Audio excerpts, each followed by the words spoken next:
The hardest part wasn't coming home without my son, because as long as I was in the hospital, a part of me still pretended that it wasn't real. But the moment I pulled into the driveway, reality was waiting for me. Welcome back to Purpose in the Pain, where we turn our deepest pain into purpose, healing, and testimony. I'm your host, Magda, and this is my story. Thank you for coming back to follow the series. If you are following my story, you know that my husband and I had just experienced one of the worst parents' nightmare. We had lost our son. That's where we left off last week. The pain was so unbearable. The doctors had done everything they could, but unfortunately, my water broke and I had to deliver my son. We prayed. My family prayed. The church prayed. Everyone was praying. But unfortunately, we still lost our son. Our son lived for 2 hours. 2 precious hours he lived. And the day that I had to come home was something that I wasn't prepared for. Nobody tells you how it's going to be when you're being discharged out that hospital. The day came for my discharge. It was something out of this world. I remember seeing people coming to the maternity ward with balloons and flowers. I remember the moms were being wheeled by the elevator, smiling. And me, I was walking out with nothing. Nothing in my hand. I came in pregnant. I was leaving out with a flat belly. No mother should ever experience something like that. I had no balloons. I had no flowers. I had nothing.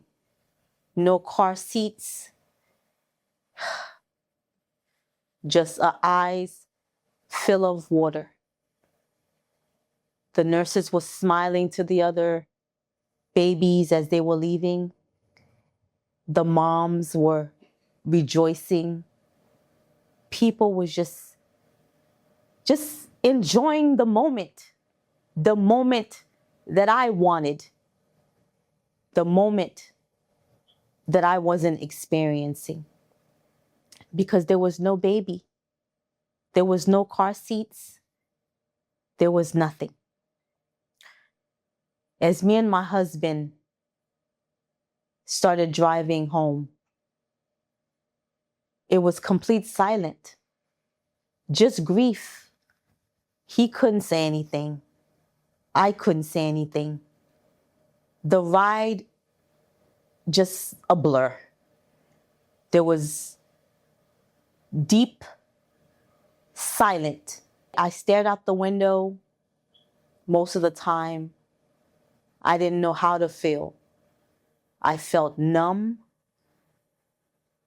And he kept glancing at me once in a while just to see if he was gonna have to pull over if I was about to have a nervous breakdown. I remember just thinking, God, is this really my life? I couldn't even understand what was going on. When we finally pulled into the driveway, I couldn't move. I just sat there. I sat in the car. We sat in the car. We were both numb. We don't even know how long we sat in that car. But we just kept waiting for somebody to wake us up, because it just felt like a total nightmare. Because I knew the second I walk into that house, I would finally face reality. I wasn't ready to accept what was going on. My husband looked at me with so much pain in his eyes. I just looked straight ahead and act like I didn't notice how his eyes was full of water. Neither one of us knew how to fix what was happening. Neither one of us had any encouraging words. Neither one of us wanted to get out that car. But when we finally got out that car and walked into the house, my whole life changed. Every single thing changed. Everything inside that house was a reminder of the baby that I had lost. There was toys. There was my stuff that I used to wear around my belly to keep my stomach up. There were so many reminders in the house that made me know that this was reality. Inside that house was a woman who had left her house pregnant, and she returned home broken. I remember looking down at my stomach just days before, and I was carrying my son. My stomach was so big, and now I'm looking at my stomach flat as a board, and I have nothing to show. And for the first time, I realized there was no baby. He was gone. There was not going to be no first day of school. There was not going to be no first cry. There was not going to be no baby shower. There was not going to be no more babe, come and feel the baby kick. There was not going to be none of that. Every single thing changed. It was just silence, just pain, just silence. And I remember looking at the calendar. The calendar was a reminder. I used to scratch off every day saying, this day I will be 7 months. This is when I'm going to be 8 months. This is where we're going to the hospital. This is when I'm going to pack my maternity bag. The mirror was just a reminder. And I didn't even want to look at the mirror because I used to go in front of the mirrors daily just to see how big my stomach was getting. It was just unbearable. That pain, I would not wish it on my worst enemy. But I don't know why God allowed this to happen to me. But they say that God allows things to happen to his most faithful servant. Remember how Job lost everything. Remember, Anne wept. She cried forever until God finally decided to give her a child. David, he hid in caves. He was also traumatized. And I had to remember that God is still working. No matter what is going on right now, I have to know that God is still working it out for my good. It was hard for me to figure out that there is a God when you're going through this. It's hard to say God knows that everything's going to be okay. So if you're going through a season right now and you feel so discouraged, you feel so beat up, you feel so hopeless because you see that life is just so unbearable, there's a testimony. God is giving you a testimony just like he gave me a testimony for the whole world to hear. Grief is not only losing a child. Grief is every single moment that you wanted something or something is going on that is a deep loss. So if you're going through some grief right now and you feel like you can't handle it, I want you to hang on just a little bit longer. Because God is not finished writing your story. He has something for you with your name on it. It seemed impossible when I was going through it. I couldn't see the light. I used to say joy will come in the morning. I couldn't see where this joy was going to come from. But finally, God did eventually give us that joy.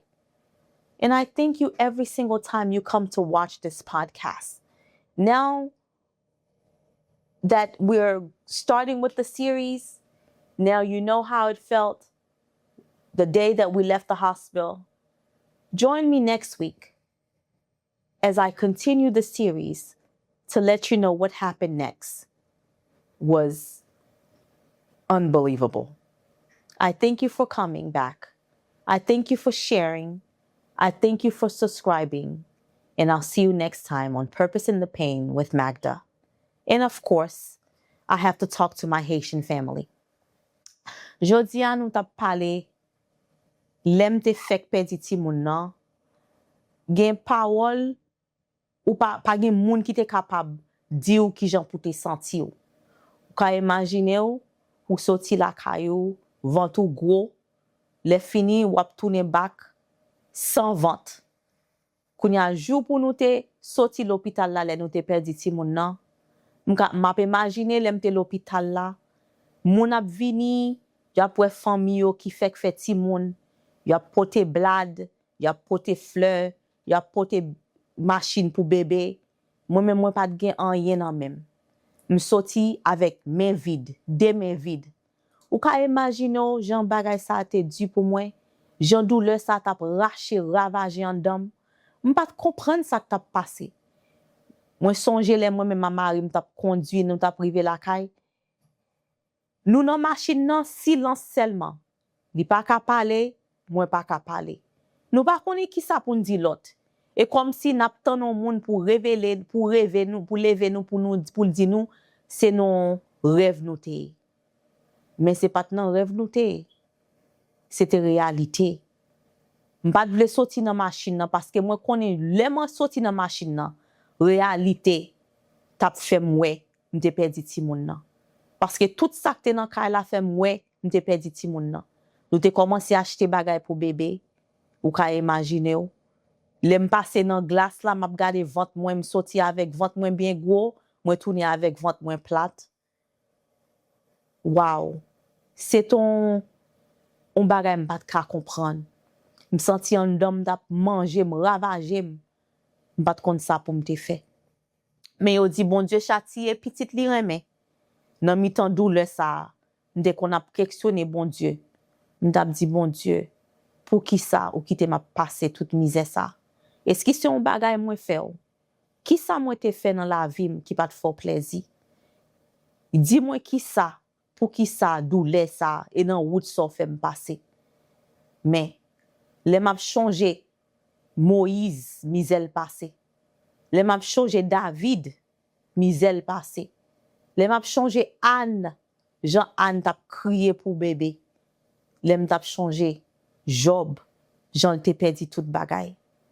M'te prend force, m'te dit comme ça que bon Dieu gon route bien déterminé la faire avec m'a fait bon Dieu confiance. Nous dou merci parce que chaque lè ou vinn partager ou aborder par ça. Nous bay bon Dieu gloire pour.